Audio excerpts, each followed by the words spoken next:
অনেক বছর আগের কথা। বটতলা গ্রাম ছিল এক শান্তিপূর্ণ জায়গা। সেই গ্রামে এক দরিদ্র কুমোর থাকত। নাম তার রামু কুমোর। তার পরিবারের কেউ ছিল না, একমাত্র সঙ্গী ছিল একটা গাধা। গাধাটা ছিল রামু কুমোরের চোখের মণি।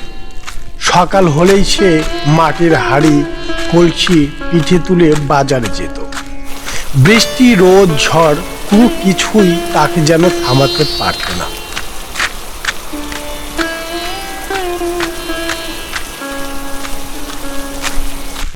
গ্রামের ছেলেপুলেরা মাঝে মধ্যেই তাকে নিয়ে হাসাহাসি করত আর বলতো, ওই যে গাধা, ওরে কবে মানুষ হবে তুই? কিন্তু গাধা কিছু বলতো না। সে জানতো শান্তভাবে নিজের কাজ করে যাওয়াই সবচেয়ে বড় জ্ঞান। একদিন বটতলা গ্রামে এক বিশাল সিংহ এসে ঢুকলো। সে গর্জে উঠল,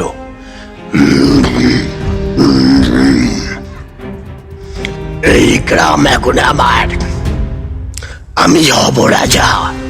প্রতিদিন খাবার দেবে, না হলে সব তছনছ করে দেব। গ্রামবাসীরা আতঙ্কে জড়ো হলো। কে রুখবে তাকে? কার এত সাহস?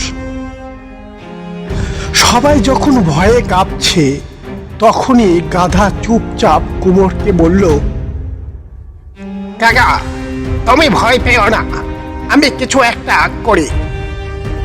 গাধা গেল জঙ্গলের ধারে। নিজের গায়ে কাটা গাছের ডাল জড়িয়ে নিল।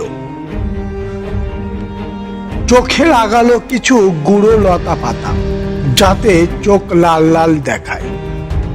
তারপর গলায় এক বিশেষ ধরনের ফাঁকা বাঁশের নল লাগিয়ে গলাটা ভারী করলো, যেন তার কণ্ঠ শুনে ভূতেও পালায়। পরের দিন সকালে সিংহ আবার এলো, গর্জন শুরু করলো। হঠাৎ ঝোপের ভেতর থেকে এক ভয়ঙ্কর আওয়াজ আসলো, কে এসেছিস? আমি এই জঙ্গলের আসল অভিভাবক, ভয়াল দাঁড়াও রাক্ষস। গাধা ধীরে ধীরে বেরিয়ে এলো। গায়ের কাটা, লাল চোখ, বিশাল গলা। সিংহ তো ততক্ষণে পিছনের পথে দৌড় দিয়েছে, একবারও পিছন ফিরে দেখেনি। গ্রামের সবাই চমকে উঠল। তারা এতদিন সবাই গাধাকে অবহেলা করত, সে আজ তাদের প্রাণ বাঁচিয়েছে। সবাই মিলে বলল, আমাদের গ্রামে আসল রক্ষক তুমি। আজ থেকে তুমি আমাদের মানবিক রাজা। রামু কুমোর আনন্দে চোখের জল ফেললেন।